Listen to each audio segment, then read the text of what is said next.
Hello, everyone, and welcome to episode 5 of Break the State podcast. As always, I'm your host, Dunk Limpman, and today I'm joined once again by Ryan, the self-described insufferable smartass behind Or Else What on Instagram. That's at _or_else_what. Be sure to give him a follow there. We had a great discussion talking about big tech censorship, the election, and more. So I think you all will enjoy that. But before we get started, I just wanted to quickly take a moment to thank each and every one of you who has supported me thus far in this podcast journey that I've found myself on. If you're a fan of the content that I'm producing and would like to support my work, I'd love it if you considered heading over to anchor.fm/breakthestate/support, where you can become a contributor for as little as 99 cents per month. Again, that's Anchor, anchor.fm/breakthestate/support. Thank you again for all of the love, all of the likes, shares, comments. It's all greatly appreciated. So thank you so much. And now, without further ado, here's Break the State Podcast, episode 5.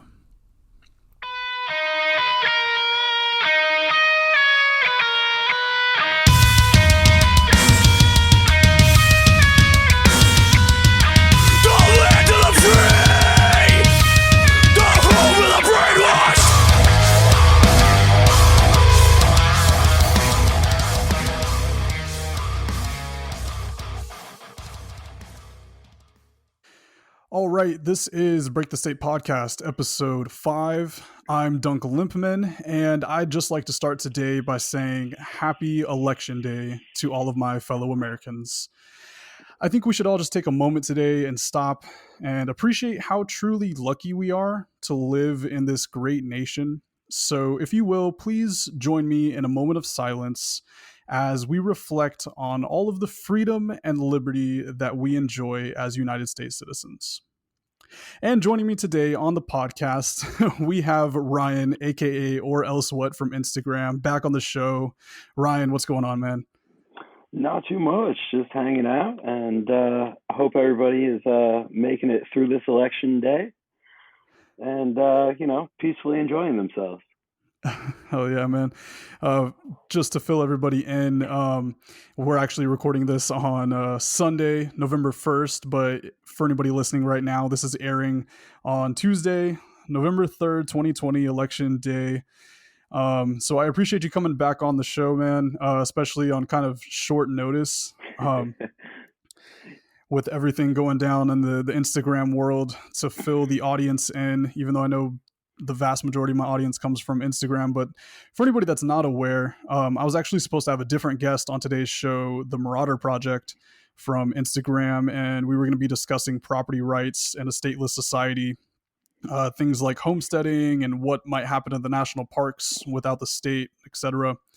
But unfortunately, it seems as though he was one of the many victims of the big Zuccening, as I'm calling it, that's been going down on Instagram and Facebook over the past few days. He had really worthwhile things to talk about, so there's no way they could let that keep happening. Yeah, exactly, right? I woke up on Friday morning to a ton of posts from various pages that I follow on Instagram talking about all these different Liberty accounts that got zucked overnight. And so I started going through the accounts that I follow, and sure enough, several of them were missing, like Libertarian Gnome Child, I Hate the State, That Libertarian Bitch, and Cap Revolution, which actually used to be a name of one of my old pages a while back. CBRN Boy got hit, right? Sassy's Raiders and all his accounts got hit, I believe. Yeah. I think Bloody Too Revolution Savage from Evil Militia, I think, got hit. Yeah, Too Savage for Statists, I think, as well, or whatever his newest page was. I think that one is gone as well. I was going to have him on recently too. Yeah, but he's been hit quite a few times over the last couple of years. Yeah. So Friday night or Thursday night, whatever it was, poof, all these accounts overnight are just gone. Mm-hmm. And so I see everybody sharing their backups, and Anti-State was sharing his backups. I was sharing mine. And one of the people that was sharing their backups was Marauder Project. And so I'm like, oh, I better follow both of his backups just in case he gets zucked, right? So I can Yeah. keep in touch with him and get him on the podcast. And so I followed them both. And then sure enough, within a few hours, I noticed that he's missing from my DMs. So I searched for his Hmm. backups. And as it turns out, both of them have gone dark, or all three of his pages are dark. So, Router Yeah. Project, if you're out there, or if anybody can get in touch with him, I'd still love to have you on the show, brother. So hit me up, man. Yeah. Hopefully somebody's got some connections to him that he's. I would assume he's still doing all right out here in the real world. So Yeah, if right. you got contact with him, let him know that Dunk's still looking for him to get him on the show. Yeah, man. So yeah, it's been crazy, this censorship that's been going on with Instagram and Facebook and Twitter Hmm. and everything leading up to the election, and really all year it's just been getting bad with COVID, with these fact checkers and all of this. Um, I saw that even the Free Thought Project over on Facebook, they got sucked a couple days ago as well. Their Facebook group, I think they said they had like 37,000 followers. It got taken down for no reason. Yep, I saw their post about that. I don't really go on Facebook, but I did see that they lost one of their pages that, yeah, I think was around 35, 37,000 or something like that. Yeah, something like that. So no reason, just taken down and no explanation given, of course, as Facebook loves to do. Yep, because they So can. exactly. Like I'm on Facebook and my personal account, and I actually did just make a Facebook page for the podcast just to kind of get the word out there for a few more people. But it seems like eventually we're all going to be moving over to Minds or Mastodon or something like that, one of these other um, programs that are out there, because Facebook and Instagram apparently just don't want the Liberty community on their platforms. It seems like. Yeah, that's kind of what it's looking like. I don't know that it's necessarily just us that they're targeting. It's just the things that we've been discussing recently, obviously, are very much against what their general propagandized message is. So we're definitely feeling the pain from it. I don't think it'll be too much longer before your average American starts to feel it in some way. Obviously, not the same level that we are right now, because your average American isn't talking about the things that we are. But I do think the censorship thing is just going to keep on rolling, and will continue to get worse for quite a while, for the foreseeable future. Yeah, man, it's pretty crazy. I mean, I think, have you noticed actually on Instagram right now, if you click on a hashtag, they actually have like the hashtags blocked right now. You can't see the most recent posts, and it Hmm. says, hold on, I'm looking at it right now. It says recent posts from all hashtags are temporarily hidden to prevent the spread of possible false information and harmful content related to the election. Yep. Has a button to learn more. So they're actually blocking all new information on the hashtags, and Hmm. it's just kind of it's really just kind of blowing my mind, to be honest. I think last time that you guys were on the show, you and Jay from Anti-State, he was saying that he sees us living in a technocracy at some point in the future. And I don't know. Have you ever seen Black Mirror? Yes. Yeah, I've Yeah, seen most of the episodes. I was talking to my buddy today, and I was like, there's I think it's the second episode in the first season with the guy, the actor from that movie Get Out. He's also in like Black Panther and a couple other films. The Huh. one where he has to like ride a bike all day long to like earn Yeah, it's credits. like, And yeah, I think credits is the name of the episode, I think, right? Or like it's however many credits it is for him to buy the chance for stardom or whatever it is, right? Yeah. right, yeah, and then he's constantly like inundated with ads for porn, and you can't skip the ads. You got to keep your eyes open and watch the Yeah. screen, otherwise Hmm. it'll make like this annoying alarm sound. And then there's the other episode with Bryce Dallas Howard, where everybody goes off of these social credits, this like social media kind of platform where every Yep. interaction that you have with somebody gets rated. Yeah, it was like Uber ratings, but for every interactions of your life, right? Yeah, and yeah, exactly. And so I was talking to my buddy. I'm like, somewhere in between those two, there's some truth to that, and in what's going on in the world right now. And I could see the appeal a little bit in the whole social credit thing to a degree. I mean, I was saying this, we were driving in the car and I was like, if this guy pulled out in front of me right now and, nearly ran me off the road because we're going like 45 miles down the road, and I'm saying, there's a guy coming out of a parking lot. I'm like, if this guy came and nearly ran us off the road, it'd be cool to have like some sort of system in place where we don't have to necessarily call police or something like that, but we can have a system that kind of shows like, okay, this guy, you know, did such and such thing. People should be on the lookout for him. And you know what I mean? Like kind of this social credit system, right? I could Yeah. see the appeal to that to a degree, but the problem Mhm. is almost everything that comes out like that is going to be centralized with the power, in one person's hands or in one corporation's hands or what have you, and that's the scary part, I Yeah, think. and then you also have to factor in how do you kind of standardize um, what is a demerit and what is an upvote as far as like coming from somebody else, because it's not going to come from your values how Right. society is going to rate this other person. So when you're meeting somebody that you've never met, and you just have this number score given to them, it doesn't really give you a concept of what they've actually done, how what number you would give them if it was you judging every interaction that they had been through. It was other people that you probably have never met for a majority of them too. And I think Mm, that puts into a pretty dangerous thing, especially with what kind of the herd mentality that we've seen through the whole COVID thing. Is that just right. the value system is so out of whack that it would just kind of exacerbate that if you were to try to standardize it down to this number to be able to decide whether someone's a good person or not. Can you imagine somebody like standing behind you in line at, the grocery store and they see that you've got your see-through mask on and they're just gonna, silently click a little 0 stars or whatever next to your name? Well, when I'm in the grocery store, I don't even have a mask on, so they'd definitely be clicking the down button around me. But there's a few people that hit the up button, but it's pretty few and far between. I haven't seen another face in the grocery store in quite a while. Yeah, it's still I would say it's still like 99.999% of people, wear a mask here in Texas. I still wear one because I'm like, the grocery store that I go into, it's still mandated throughout the state. So the thing that sucks about it is like the company can actually get fined. And so it's kind of shitty because they put the company in this situation where they're the ones enforcing this onto the people, and the Hmm. people kind of have to choose, do I want to comply or do I want to put the company in jeopardy? And it's like, fuck, dude.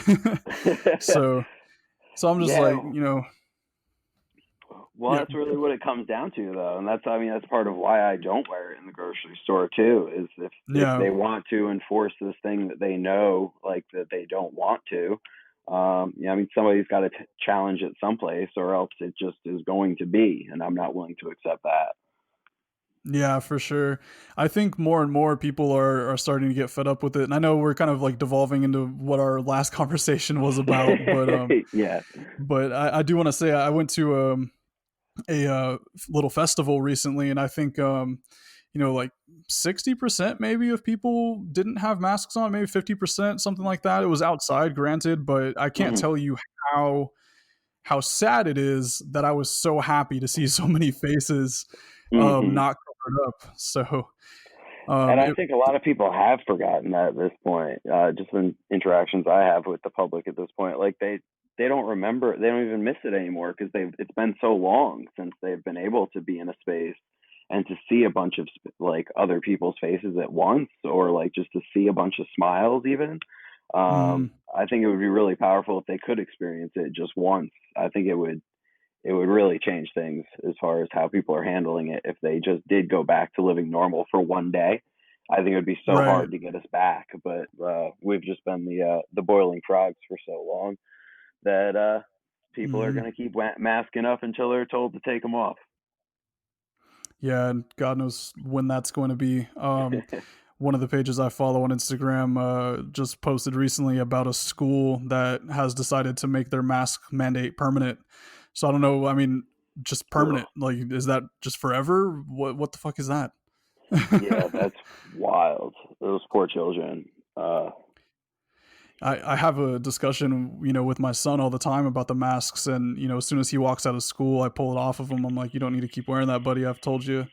And it's just sad to see how quickly he's gotten used to it, to wearing the Hmm. mask. And uh, so it's a crazy situation that we've all found ourselves in here. Yeah. And speaking about the COVID, and then of course with this, again with these fact checkers and stuff on Facebook and Instagram, to get back Hmm. to the root of what we were talking about here with this censorship. Yeah. Um, The fact checkers slash propaganda department.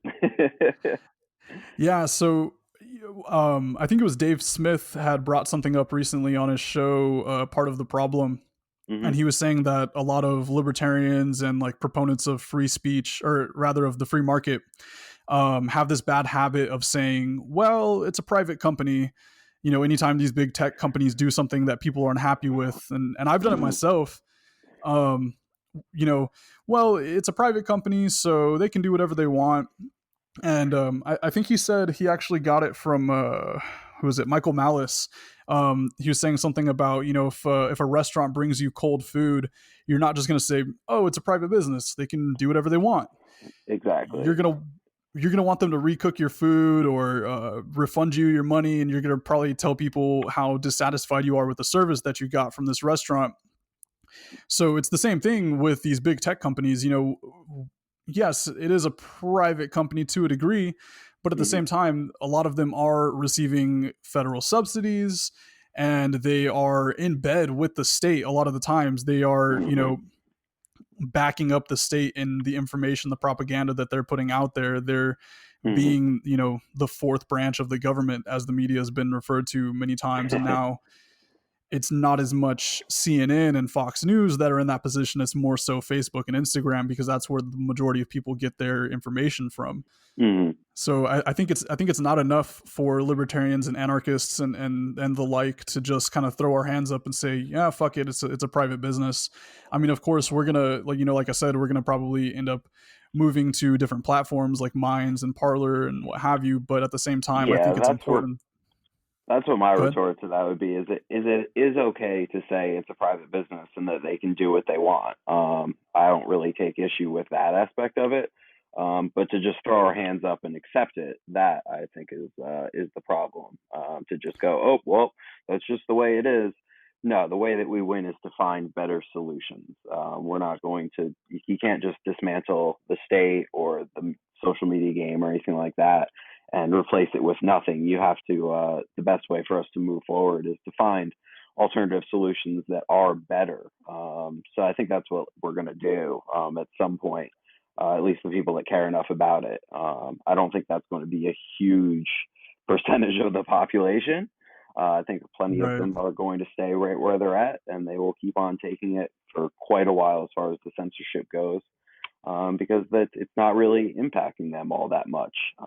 But the rest of us will have to find other ways to communicate and network, and I don't really have much of an issue with that. I think it's going to decentralize us in a huge way, which I'm an advocate Hmm. for anyway. While united in thought, and kind of united in compassion for each other, we definitely stand. But I think kind of distributed and separated is much safer and more sustainable for the liberty community, or however you want to phrase it, to be able to survive through the kind of dark times that we have coming. Yeah, absolutely. I think, yeah, and again, going back to being proponents of the free market, I think it's important that we set an example to the people that we preach to about the free market, when we tell them, this is how the free market works. That, Hmm. if a company is doing something that you don't like, you boycott them, you spread the word, you put your money where your mouth is, and you know, you vote with your dollar or what have you. You vote with your time, and Hmm. that you're giving your money or your time to an organization that you can support, that's not doing the things that you disagree with. Hmm. So, that's why I think it's so important for people like ourselves in the liberty movement to, again, not just throw our hands up and say fuck it, but we should actually have to set an example and say, okay, if big tech is going to do this, then we're going to move over to these other organizations, and give them our time, give them our attention. And Hmm. one of the things that scares me though about that is kind of ending up in like an echo chamber, where the masses are still stuck on Facebook and Instagram. Where the reason that I'm on Instagram now, and the reason that I joined Facebook, is really just to continue pushing this message out to people that maybe ordinarily wouldn't get that message. And so when we get pushed off of Instagram and Facebook and Twitter and what have you, then we're kind of stuck off in the distance, out of sight, out of mind of the masses. And so Hmm. that's kind of one of the reasons that I want to at least cling to Facebook and Instagram as long as I can. And I'll probably join one of these other companies as well. Hmm. So I can keep the the communication going with some of the people that I actually care to keep communication with, but I Yeah. still want to keep trying to push those little seeds of liberty out to people. I mean, I try to play the hashtags and get people that wouldn't ordinarily see, this type of information, but they'll click on a post because it's in a hashtag that they follow, and then, a seed gets planted and maybe it goes somewhere, maybe it doesn't. Hmm. But again, if we get all pushed off into the dark corner where nobody can see us, then it kind of seems like we're fighting a losing battle at that point. Yeah, it's only a losing battle though if you really care about converting everybody. While I Hmm. do want to see as many people and be able to enjoy liberty as possible, you can't give liberty to anybody. They have to take it for themselves, and it would really be Hmm. immoral, really, when you break it down, to force liberty upon anyone who doesn't want it. And unfortunately, good times create weak men, and we got a whole lot of people right now that don't really want liberty when it comes down to it because they are not prepared for the responsibility that comes with it. And Hmm. I don't want to be. It's not my place to decide for them to try to live a way that they're not prepared for, or and are unwilling to even try. And for a sad section of our society, but so for that reason, like I don't think I think liberty in our lifetimes is kind of an unachievable like goal for that kind of that anarchist utopia and Capistan, however people kind of describe it. We're never going to see that before we draw our last breath. I think that's kind of ridiculous to try to expect to achieve in our lifetimes.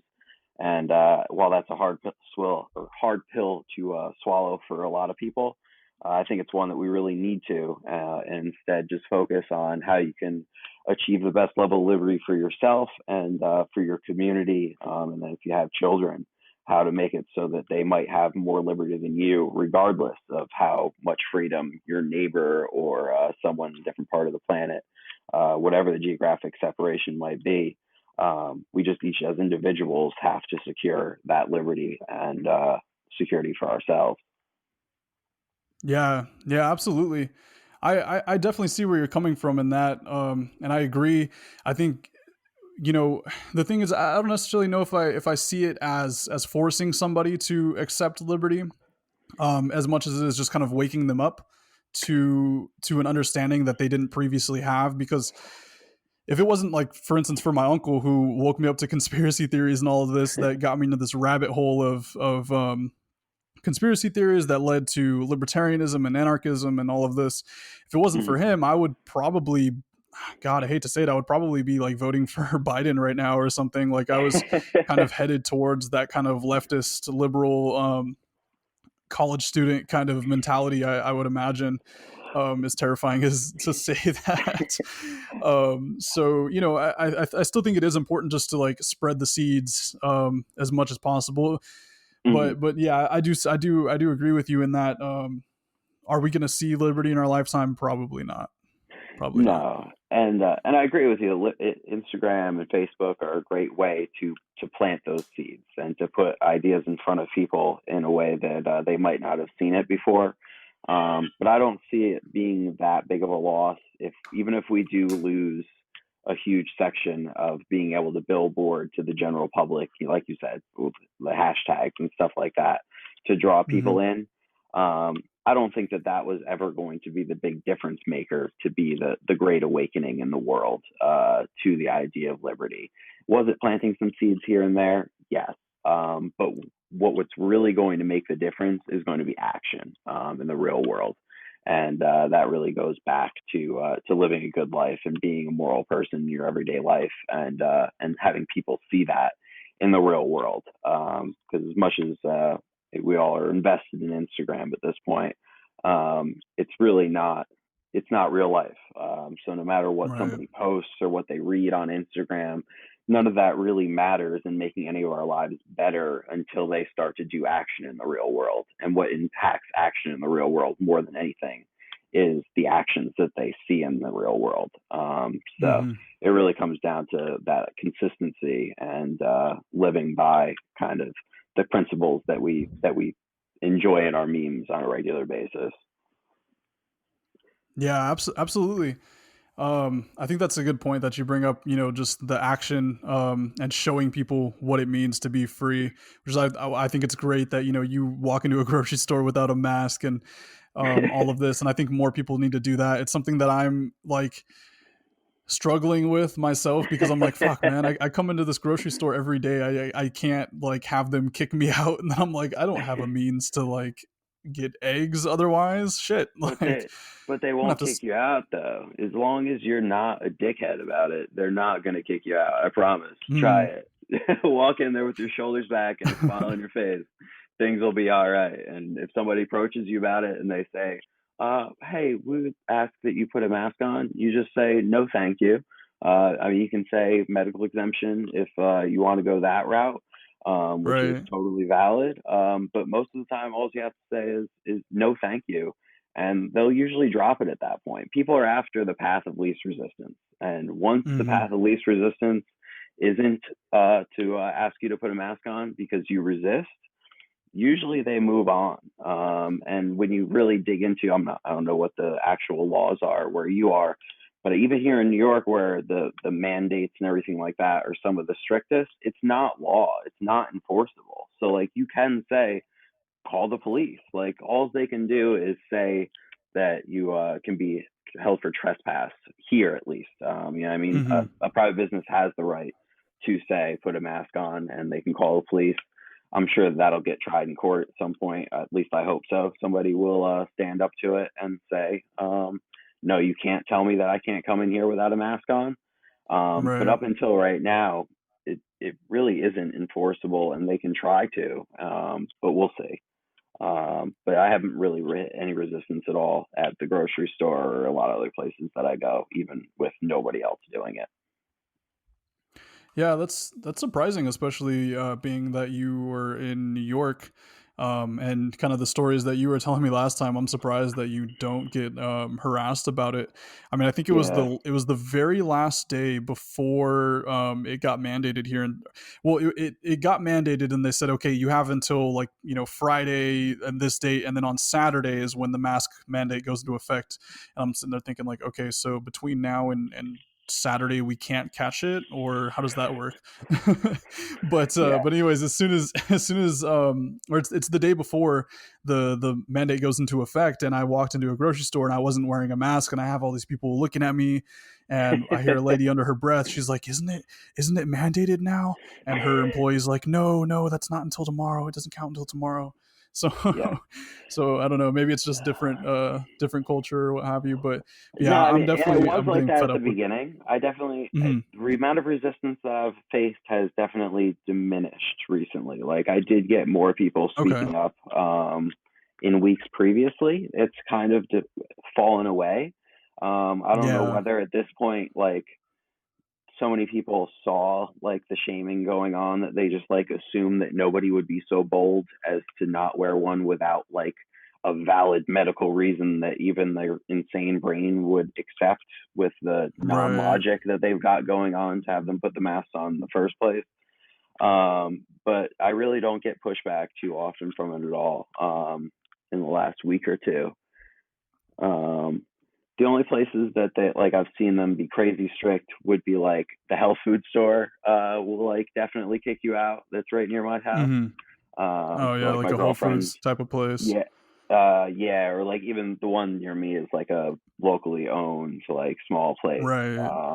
And they like absolutely will look. They're like a no mask, no service. So my girlfriend wears her mess mask when she goes into there, as well as I do on the infrequent times that I'm running in. Um, and then I actually went to Massachusetts to go to some art museums in the last couple weeks, and they were super strict about it too. I actually Mhm. saw somebody on the entrance, the museum I was at last week, be turned away because they were asking what state we were coming from to visit, and they were Jesus. coming from Rhode Island, I think, and that was Mm. on like Massachusetts's naughty list. So they were refused at the door. So congratulations, this person came in like with a ticket, went all the way up to the door, the bottleneck where everybody has to pass through, and then you turned them around. Like, what did you accomplish? Like, blows Right. my mind. Like, Now every person that walks through there basically has come in contact with him, so what the yeah. fuck difference So does it you make? accomplish anything, just let them go in to look at their art.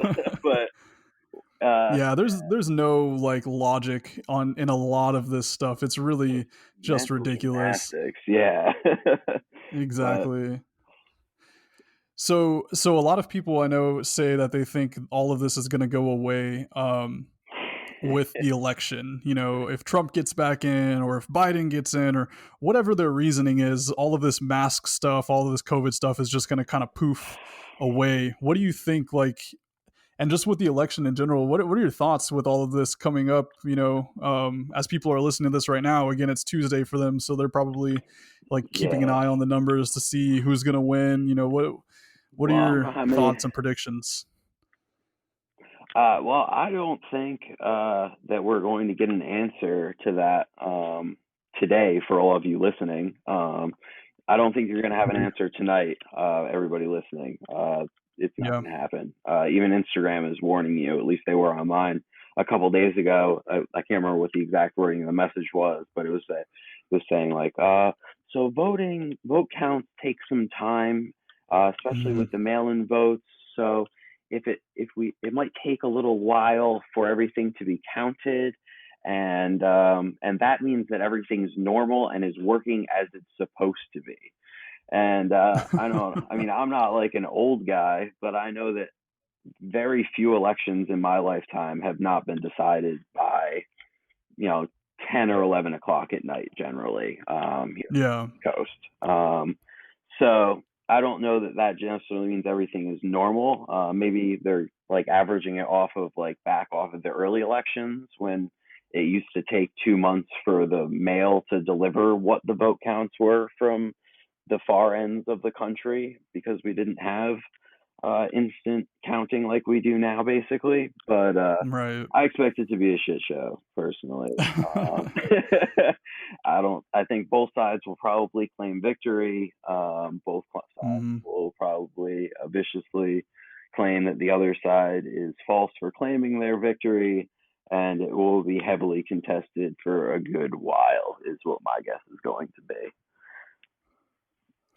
Do you think that there will be some sort of mass event, mass like civil unrest or anything if one or the other gets in? Because I've this is something I've been thinking about a lot with this whole summer of protests with Antifa and Black Lives Matter and all of this, and now something I was pointing out again to my buddy today that we were talking about is a lot of people think, oh well, if Joe Biden comes in, then all of the liberal protesters, they'll be happy, things will go kind of back to normal. But what they fail to realize is that it's actually during the Obama administration that all of these right-wing militias were really ramping up and what have you. So they're only going to get worse if Biden gets elected. I see them talking about you know the boogaloo and all this shit. So what do you think?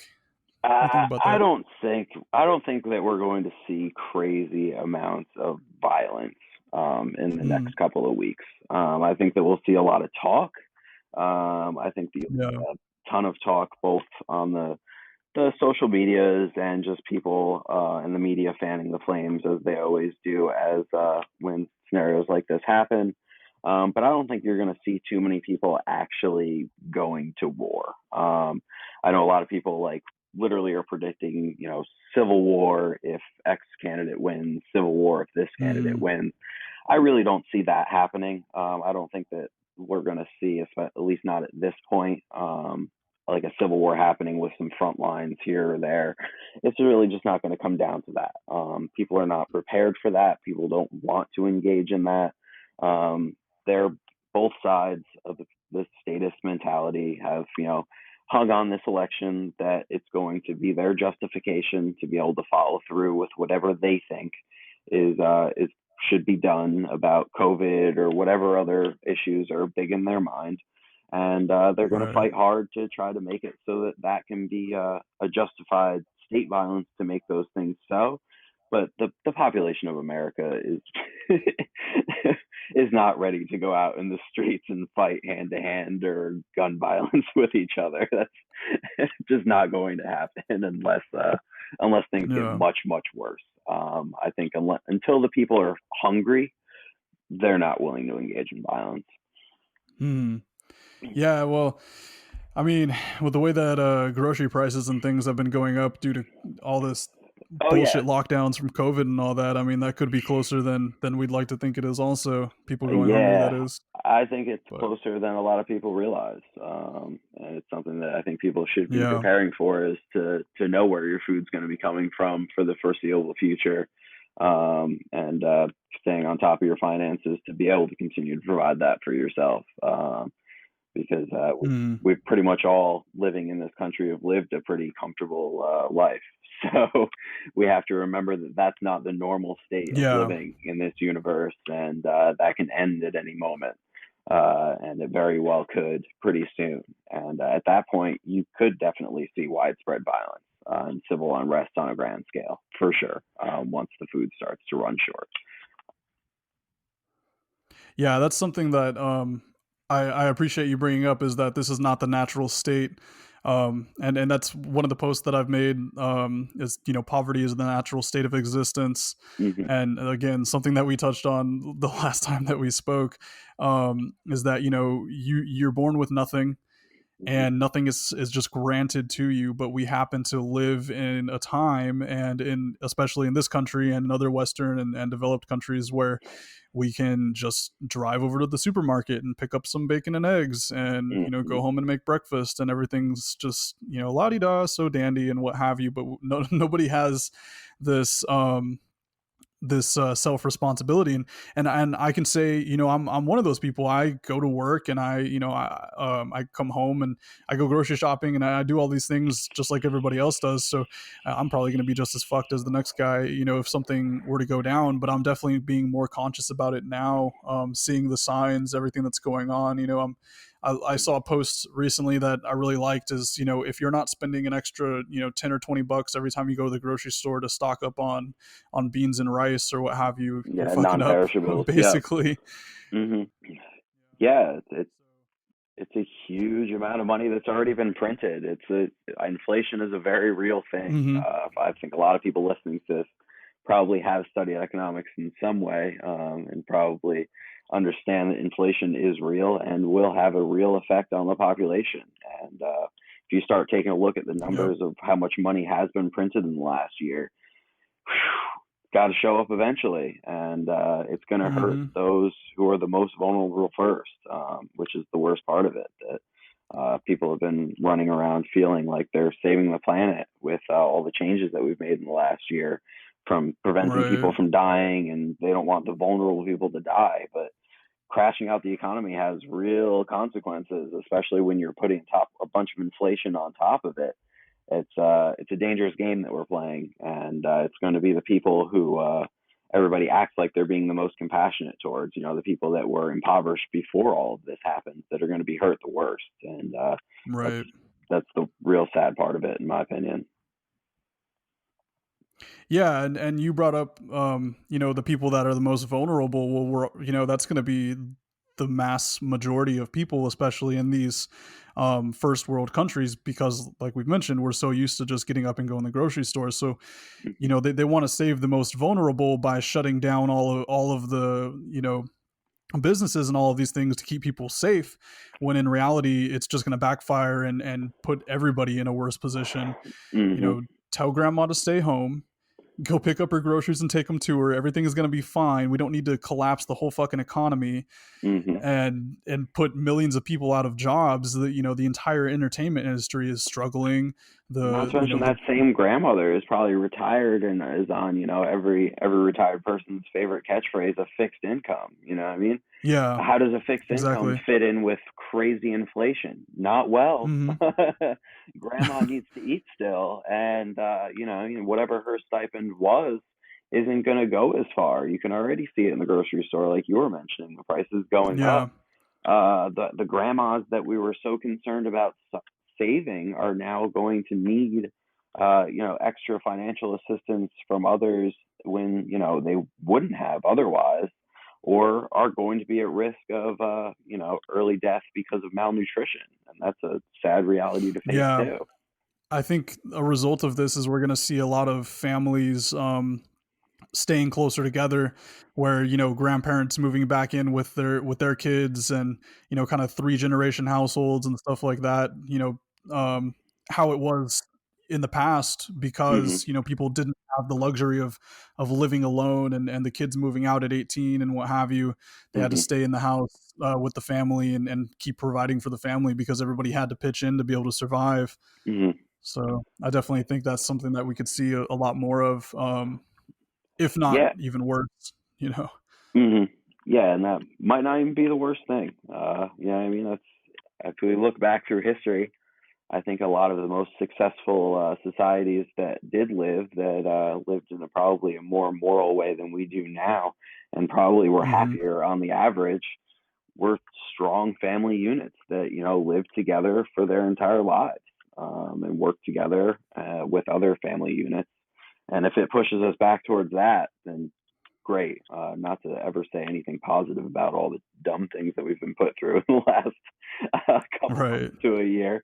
But if it does push people into familial units, that's great. I just hope that Yeah. the suffering that we're put through while we're in those familial units is kept to a minimum, and we can enjoy the familial bonds without the hunger pangs to go with it.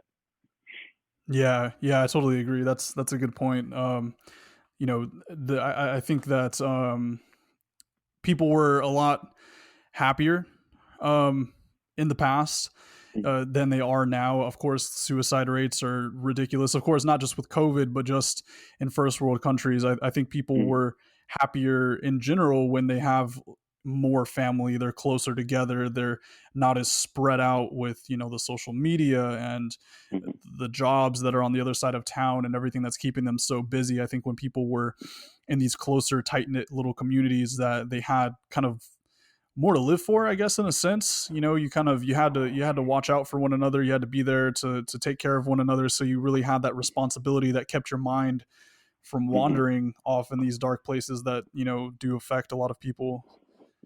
Yeah, I think that all makes a ton of sense, and I mean, and we live in such a safe world now compared to what a lot of those people that were happier too. That I think that we kind of invent these dangers for ourselves that end up being more dangerous than even the dangers that did exist back then.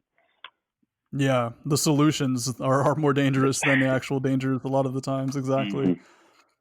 I think one thing that's super important that I might even like do a whole podcast on at some point, but just this idea that something that kind of dawned on me recently. It's dawned on me previously, but it's one of those thoughts that you get that kind of hits you back out of nowhere, and you're like, oh shit, like I haven't thought about this in a long time. Anyways, it's just the thought that everything that is how it is right now just so happens to be the way that it is. Any number of things could have happened in the past that got us to a different point. Hmm. So somebody could have invented the wheel, you know, 30 years later than they did, and everything could be totally different. And I think a Hmm. lot of people take for granted what is. They take for granted, again, like going to the store and coming home to a nice air conditioned home and all of Hmm. these things. People don't understand that stuff just kind of worked out to be the way that it is now, but there's so many possibilities for other universes, other worlds that we could live in, other types of structures for society. And obviously you and I were big proponents of the free market, but even the free market doesn't necessarily have to exist in the way that it does now. There's so many possibilities, and they're endless, but our minds don't really consider what could be or what could have been. We just focus on what is here and now, and take it for granted. Hmm. So I think that's something that's a really important lesson. That's something that I've been kind of leaking in to the conversation with my son, is just kind of getting him to understand that, yes, something is this way, but it's just because somebody made it that way at some point. Somebody said something and it caught on, and this became an idea, and this became a rule, Hmm. or what have you. Yeah, So but it didn't have to be that way, and it doesn't have to stay that way. exactly. It's yeah, it's important to look at it from both sides. That so many things didn't have to be the way that they are now.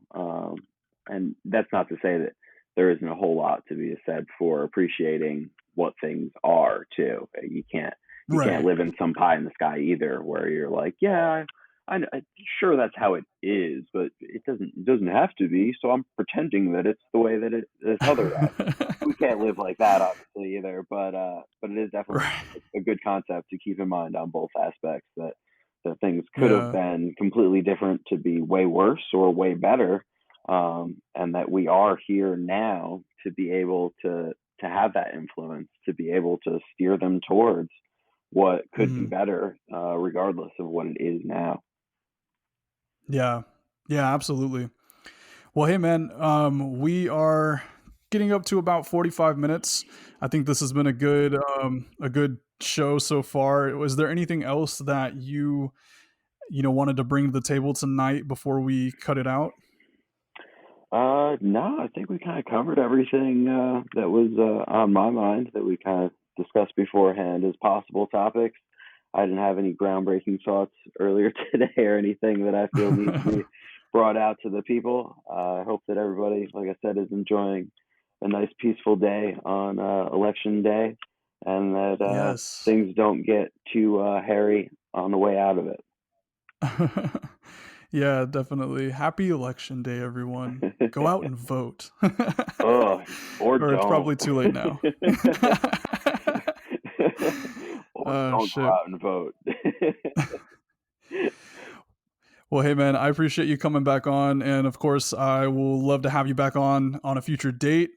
Definitely, we got to get Jay back on the show again as well. Yeah, I'm So, sure he'll be happy to come on another time. I don't know what he had going on tonight, but I'm sure we'll hear his voice on here again soon. hell yeah, man, 100%. Well, hey man, take care, take it easy, be safe, all that good Yes. stuff, and yeah, have a Yeah, good have night, a good man. night. Take care.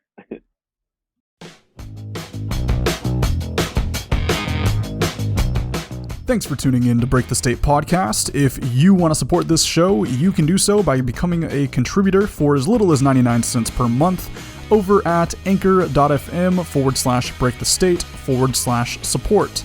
That's anchor.fm/breakthestate/support. I want to say thank you again to Ryan for joining me on the show today. If you're not already, definitely give him a follow over on Instagram at _or_else_what. And while you're there, also be sure to follow my backup account just in case I am a victim of the next big Zuccening. And that is at break_the_state. You can also find this show over on YouTube, where episodes are uploaded the Friday after their original release dates. And you can now find me on Facebook, so be sure to like and follow there.